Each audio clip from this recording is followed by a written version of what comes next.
Welcome back to A Bite from the Money Sandwich, where we provide practical and easy to understand tips and ideas on how to manage your money better, so as to let you retire with comfort and on your own terms. Ever wondered how to access the wealth tied up in your home without the need for selling it? Today I am joined by Karney and Kevin Wunsh, co-founders and joint CEOs of Inviva. Andre and Kevin share how reverse mortgages can give retirees financial flexibility by unlocking home equity without monthly repayments.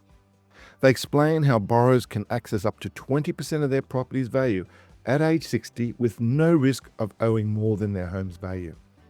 They also discuss market trends, government alternatives, and why financial education is the absolute key to empowering retirees. If you or someone you know is asset rich but cash poor, this episode is an absolute must listen. Well, hello, Andre. Hello, Kevin, and welcome to the show. Hi, Mark. Thank you very much for having us. Pleasure to be here. Hey, Mark. Thanks very much. Now, it was very fortuitous, and I've been driving around Sydney of late, and I've just been seeing Todd Woodbridge's face pop up on bus stops and around, and also was contacted by your media person about Inviva. So it did really get me interested. It's something I was interested in looking at this about 15, 20 years ago, and I just know it's changed. So it's great you guys can be on the show. But please tell me a bit about Inviva, because it's really just grown so rapidly since 2023. Thanks. Good. Thanks for the question, Mark. Look, Kevin and I have actually been friends for about 35 odd years, and so we go a long way back. We've both got long careers in finance, and we started to look at the reverse mortgage space about 3 years ago now, and it actually started when we both saw our families, trying to make sensible financial decisions, and they were looking for money, not having enough super, and tried to come up with a sensible plan around looking after themselves while in retirement. And so we started to look at the space together, and quickly kind of realized that the regulations and everything else that looked after customers today, and looked after the lenders, quite frankly, as well, kind of made sense for us to explore this area a lot deeper. And so we suppose the problem is for so many people, and from my past, they were asset rich, cash poor, as you said, didn't have much in super, but they really didn't want to let go of this beautiful home that they had been basically built to exactly the way they wanted.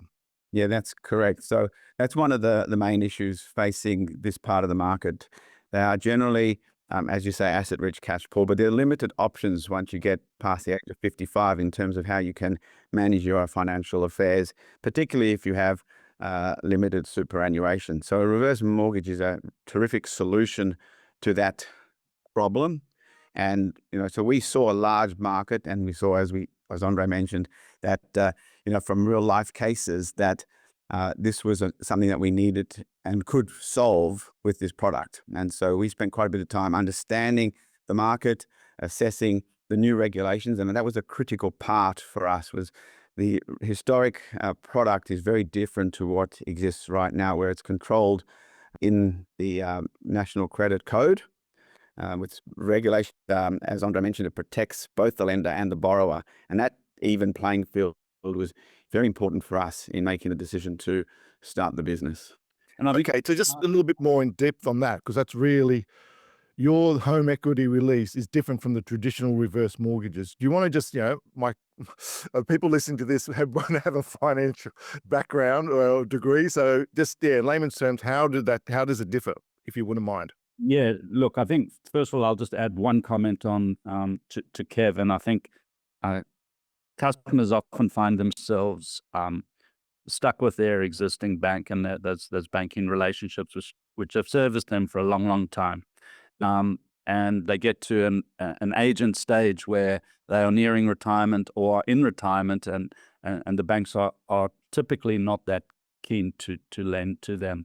And they then start to look at this equity release as an option if they know about it. And to answer the question, an equity release loan, firstly, you are not subject to demonstrating serviceability. The equity release loan has to be a first mortgage. So if your first mortgage is still with your bank, we pay that out. It's limited, and this is a key part, it's limited by the amount you can borrow as to your age. So, for example, if you're 60 years old, we could only lend you a maximum of 20% of the value of the property. So it's limited on that side. You can never owe more than the value of the property. But even at those low LVRs, you shouldn't get there. And it's, again, very different to the other days. But that is an absolute safeguard for customers. You can take the money. You don't need to make any monthly repayments. You can if you like. You can pay it off any time. So it's a very kind of user-friendly product for the customers. They can take it as a lump sum. They can take it as a monthly income. They can take it as a line of credit, or all three.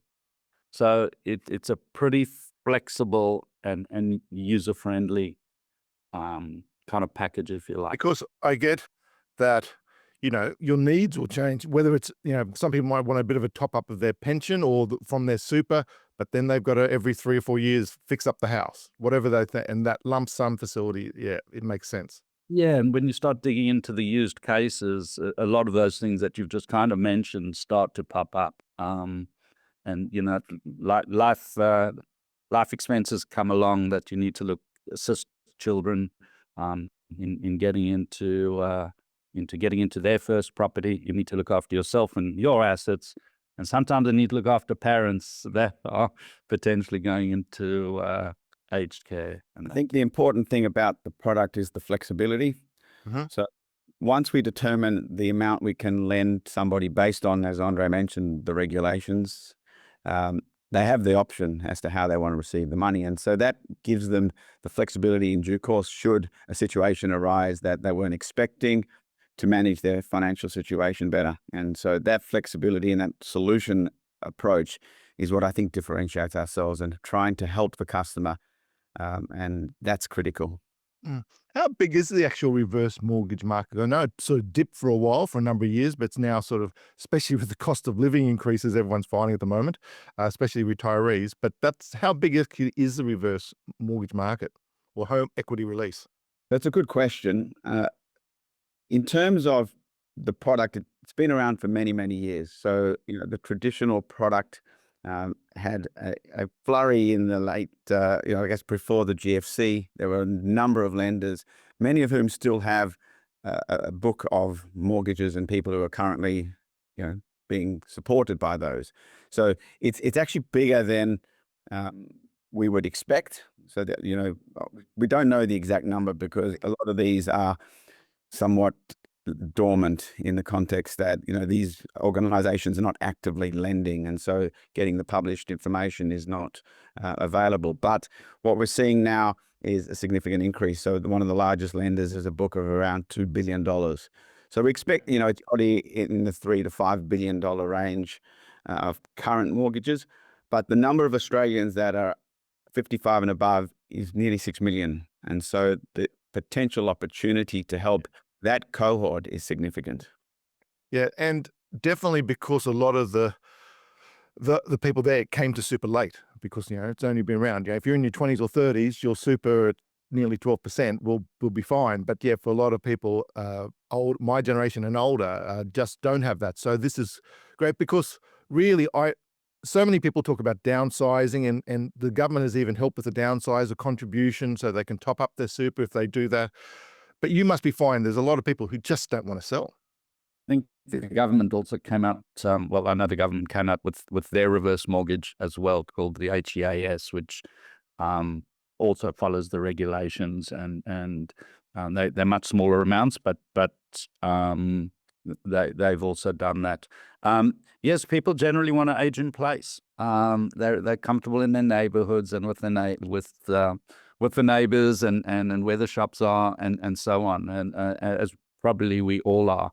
And the downsizing does have its challenges. It may be appropriate for certain circumstances, but it has its challenges where you need to start working out, well, how much money do you need for your retirement and for the rest of your life? And that's a hard number to really put your finger on, I guess. Then you need to invest that money.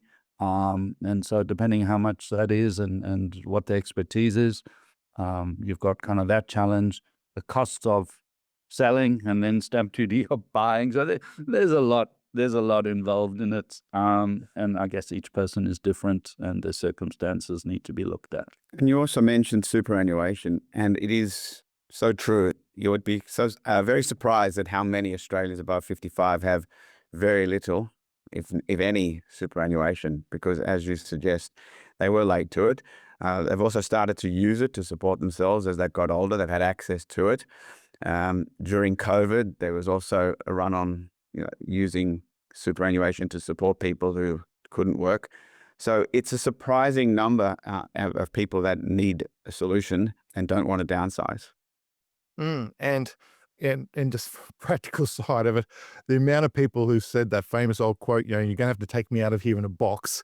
They really do not want to leave their home. So it's just providing options to people. And, I've one of the things I always say, anyone who's over 55, whether you believe in financial advisors or, whether you should do it, it's something that's so important because there's just so many rules are coming around to retirement and options that everyday people, you just don't hear about. And, exactly in the same, you're doing the right thing in promoting your product and people out there getting to hear about it. But most people, unless they go see a financial advisor, just don't know about these things. So it's really important. Now, the other thing that is really, though, is important is that, they want to stay in their own home. You have to take me out of here in a box. But so many people are still hesitant about putting debt back onto their property. Home equity, it's one of the things I teach about is, use the equity in your home to build other assets and teach your kids how to do this when they buy property. But you must strike that when seeing up to people say, putting a mortgage, get first mortgage against I finally paid my mortgage off. Why don't I put another mortgage back on my property? Yeah, it's a good question, and we had a customer. He had been living pretty frugally, I think, and had been trying for a long time not to do this, and you could see in the meeting when kind of the daughter was saying, please, we want you to do this for yourself and to kind of live your best life, and you've worked really, really hard to own this property. And it's okay. And you could see almost the body language and just this penny drop that it was okay to do that. And I think, for some people it is something that's challenging to think about. While saying that, they've worked really hard their whole lives, so why should they not enjoy it? Yeah, I think a lot of it is actually, you're absolutely right. It's a really good point you've made because so many people, I said, well, I don't really want to spend my children's inheritance. This is what I have. When you bring the children into adult children, Mum, Dad, you really don't need to do this. We do not want you to scrimp and save. So it's a really important thing that too many families don't have that conversation. And I call it the conversation in retirement, for aged care, for estate planning. It's just so important to have that conversation.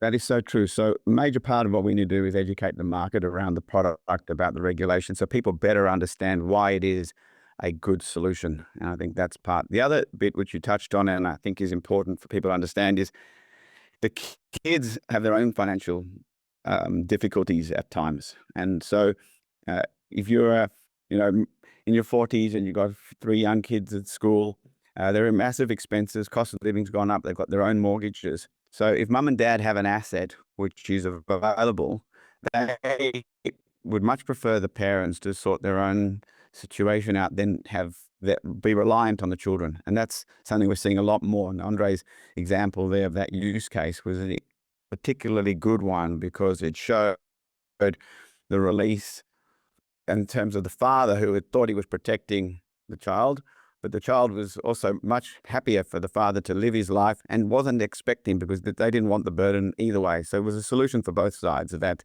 family. And, you said school fees, and we're just having discussion with some people. Both my daughters are long out of school, but just talking about people who have got children and they're both having to work to get that, some, 30, 40,000 a year. And there are, it's not official, but there's sort of rumors going around that, nearly a third or half of all private school fees are paid by grandparents. Probably getting to the nuts and bolts of the product, if you wouldn't mind, because people will say, oh, okay, if I really do, am happy to consider about using my home for equity, what sort of things that they'll, be worried about? As you said, there's governance in place regarding that, your home can't be used up in this certain limit. So what's some of the popular questions people ask you about this product?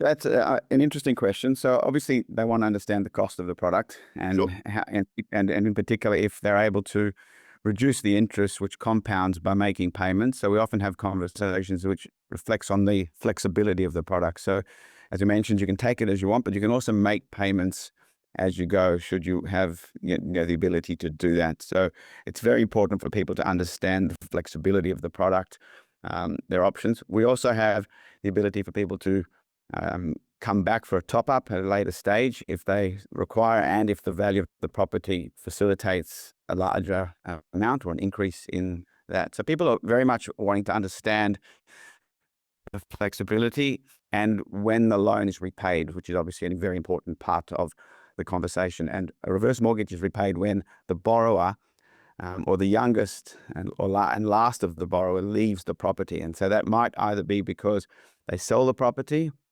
they move to aged care, or they pass away. And that's the point in which we get our money back and the loan is repaid. And in the event of passing, it goes through the probate process, and we get paid at the end of that when all of the estate is settled appropriately.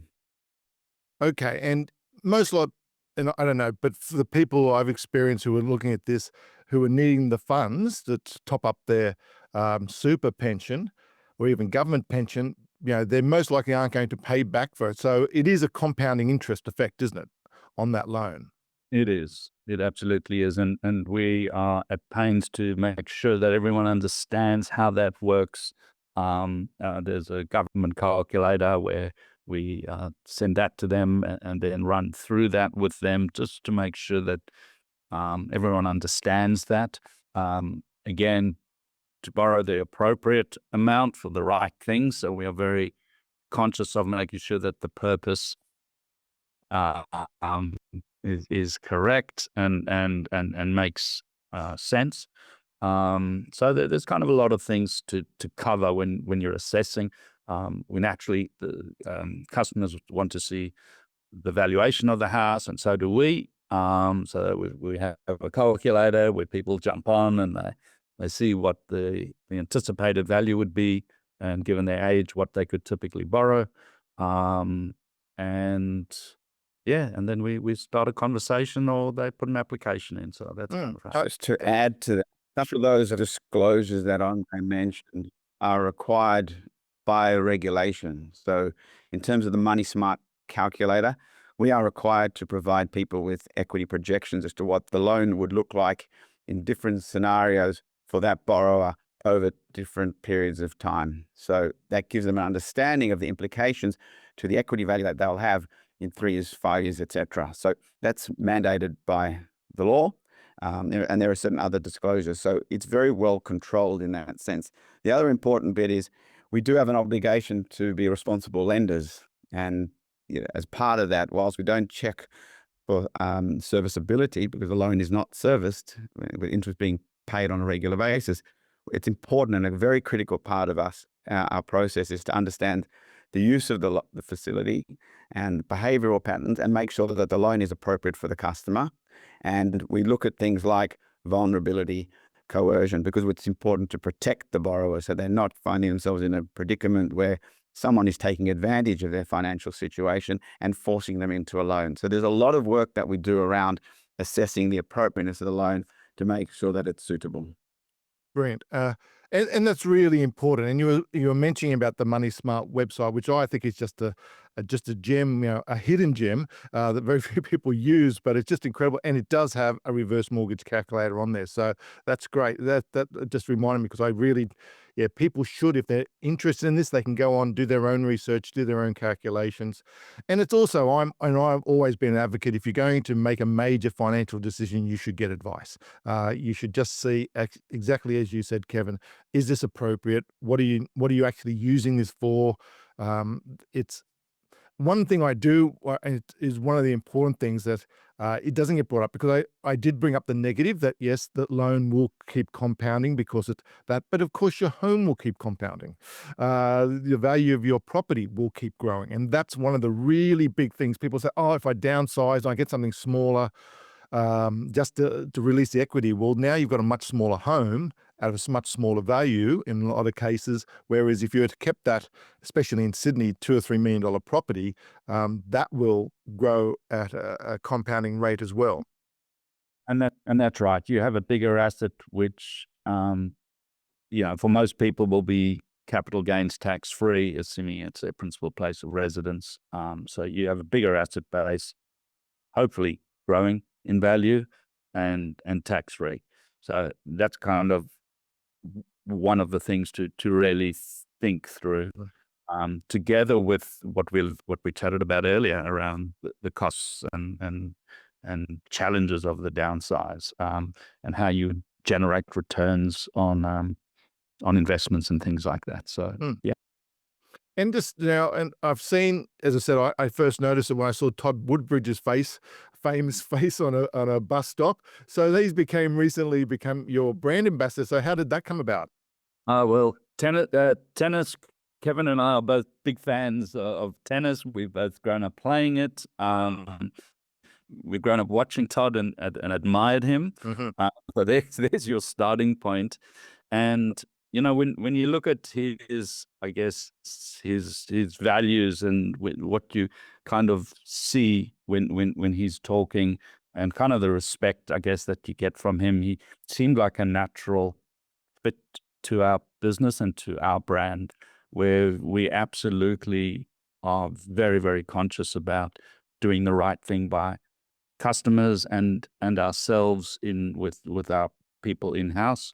And so values was a big piece of that. And then he, quite honestly, without going into any detail, it really resonated with him, because he, again, with his family, had seen a situation which could have been dealt with this kind of product. So, it's his first foray into doing anything outside of tennis and the tipping point, and so he's particularly excited about it. It resonated with him, and we got on really well together. So we've been really happy with that. Excellent. And I played tennis, the old tennis elbow, so I stick to golf now. But it's a matter of he's got that unique ability as a sports person that he can actually speak. He's very eloquent and very clever. So I enjoy listening to him whenever the Aussie Open or any major tennis tournament's on. So no, I think he's a great choice. And he's a delight in person. So it's worked out fantastically for us. Oh, well done. Okay, so probably from Inviva's point of view, if someone's considering it and over 60, you do, of course, don't want to wait to the very last second. I'm on my last dollar, so I need to come in, and this is an emergency. This should be planned. This should be thought out. So really, I know we've touched on it, but probably is a couple of key things that you would just say, yes, get a plan. What do you need it for? How much do you need? Those sort of things. Is there anything else that someone should do if they're sort of pre-thinking about this? Do the calculation, maybe? Look, we've been very thoughtful about putting together our website. with a lot of information and a lot of depth there. So I would encourage people to just look around, jump onto whatever calculator, think about it. You would talk to any advisors, I guess, that you have, or friends, family, and the more information you kind of gather, I guess, the stronger you are and are armed to make what should be a sensible decision. And we are absolutely about customers making the smartest and best decision for them. And we never want to be involved in doing loans where it's not appropriate, right? So that's what we're looking for. And for customers, yeah, I would encourage that. I would also encourage them to call. We've got a very informed customer care team that can give them all the details around the product to supplement any information that may not be clear. But between the website and the customer care team, they can get a very, very good understanding of the product. In order for the process to be as smooth as possible, the better informed, the easier it is. And we have a very easy process online for a customer to fill out an application form. And if we have all of the information, we can process it relatively quickly for them. And so, yes, it's important to become to the process prepared, but we've got a very seamless, easy process as well. Brilliant. I just really, just from my own experience, I do really see, sort of more philosophical, but ageism. And you started right at the beginning, Andrea, saying about, how banks, it's just the way they treat people who don't have a salary anymore, but maybe asset rich, even trying to get a credit card, so they could travel overseas. There really is a problem. So anything that you could actually do to help this is a good thing. It's not nice to say it, to be honest, because people have done the right thing, and have paid back their loans, or they may still have a mortgage, but they've all the way along they've kind of done the right thing, and then they've kind of got this asset or these assets, and now they want to simply get some money, and the bank is not there for them. So it's challenging. It's not always the case, but wow, it's most of the case. And one of our important considerations was that we're actually turning the discussion the other way and say, this person has actually done very well. They've accumulated an asset. They've worked their lives. They've managed to have a family. Kids are grown up. They deserve the benefits of what they've achieved over a lifetime. And so rather than having any sense of, disappointment, this is about living the life that you dream of. And we can enable that so that people can go and, live their retirement in confidence and comfort, knowing that they have access to funds for emergency, for healthcare, for renovations, to help their children. And that's an important part of changing the perception. Yeah. And we only saw a few elections ago when the federal government tried to do something against the Grey Army, how well they can get mobilized. So it really is, it's banks, the finance industry, and a lot of other industries do need to sit up and take notice, because we do need to help our people who have worked hard all their lives, have built assets, and not drawing on a government pension in most cases. So yeah. Okay, guys, really, it's great you being on the show. It's just a really well-needed product to give people more options when they are in retirement, and maybe if it's going to be a struggle, because they are asset rich but cash poor. So I really appreciate this. But one of the things I always do is always ask, what's the one piece of advice that you've heard or you've lived by, that you've heard, financial or otherwise, and it could be either of you or both of you, but yeah, it'd be love to hear what you may have heard over your lives. So for me, I would always go by, you do unto others and as you would do to yourself, and that applies in both personal and in business life. You look after people, and if you do that, I think that sets you up for successful in both your personal and business life. I couldn't have said it better, because I've written down, help those less fortunate and don't judge, treat everyone equally. So we're probably very aligned, and that may be why we have a very good partnership. Could be 35 years. Well, yeah, if you've survived post past most marriages. So you've done well 35 years. No, guys, thank you very much for the show. Andre and Kevin, really appreciate your time today. And I look forward to hearing more and seeing more on Todd on bus stops and on the news and promoting your very good product. Thank you very much. It's our pleasure. Thank you very much. Appreciate it, Mark. Thanks, Mark.